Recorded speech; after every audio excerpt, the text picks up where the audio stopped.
Sami al-Arian joining us from Doha, the director of the Centre for Islam and Global Affairs at Istanbul Sabahattin Zaim University. Sami, thank you very much indeed for joining us, as always. What's your assessment of the recent developments, particularly these direct talks taking place between Hamas and the United States? Well, it appears that the Americans are trying to get as many of the hostages, of the captives, out without going into the second phase of the negotiations. These are negotiations that the Americans pushed the Israelis to accept. They signed on it. Hamas has fulfilled all its obligations under these, under the first phase responsibilities, and Israel has not. And the Americans trying to extricate Israel, trying to find a way for Israel not to do it. So they have these veiled threats. They have these kind of negotiations, back-channel negotiations, in order to do that. And Hamas has really no incentives whatsoever to release any of the captives without fulfilling the obligations that Israel has committed to. Namely, for instance, they had to withdraw to certain border lines. They haven't. They were supposed to allow heavy equipment to clear the rubble. They haven't. They're supposed to allow 600 trucks a day. They haven't. They're supposed to allow the injured to leave Rafah crossing. They have not. None of these commitments have been done. What is the incentive for Hamas to release any if the first phase responsibilities and obligations have not been done? Well, Donald Trump would say that the incentive to Hamas is to not face destruction. He has threatened them with another ultimatum on social media overnight, suggesting this is a final warning, release the hostages or else. Now, is that a risky strategy, given that if you make an ultimatum, you also have to deliver?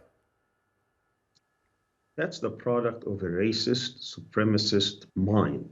Donald Trump does not care about the Palestinians, who could care less about Hamas. He only cares about Jewish lives and American lives. And these kind of threats are not going to make any difference with Hamas. They have fought valiantly for 470 days. It's not about what's going to happen to Hamas. It's about the occupation and the genocide that's taking place in Gaza. This is what he doesn't care about that.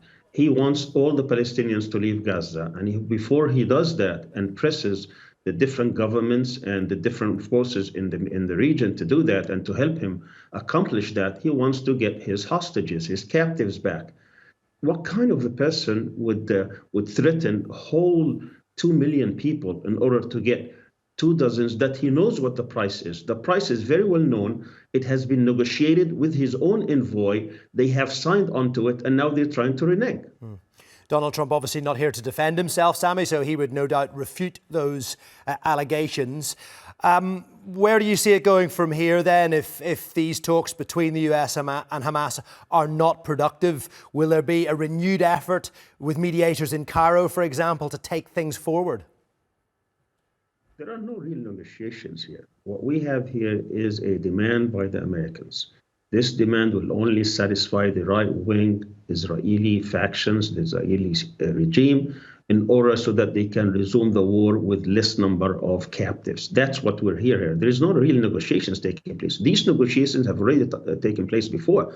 They have signed a document that they need to implement and fulfill. Now, if you look at what happened in Cairo in the Arab Summit, it was a complete rejection and refutation of Trump's proposal to displace and expel the Palestinians from Gaza. That's what he's facing. They immediately rejected it. He is not interested in any kind of a solution. All what he's interested in is to satisfy his benefactors and donors, in which they gave him hundreds of millions of dollars to get elected, and now he's trying to deliver to them. He's trying to deliver to them the hostages and the captives in Gaza, as well as the annexation of part of the West Bank. That's what he's working on. Now, if he's really, truly believe that there must be some sort of accommodation, he should go and implement the second and third phase. And then we're going to get on with everything that he wanted. The hostages will be out, the captives will be out, Palestinians will have relief. Then you have a roadmap, a pathway towards real progress in Gaza. Sami, we do thank you very much for joining us, as always. Sami al-Arian there joining us from Doha.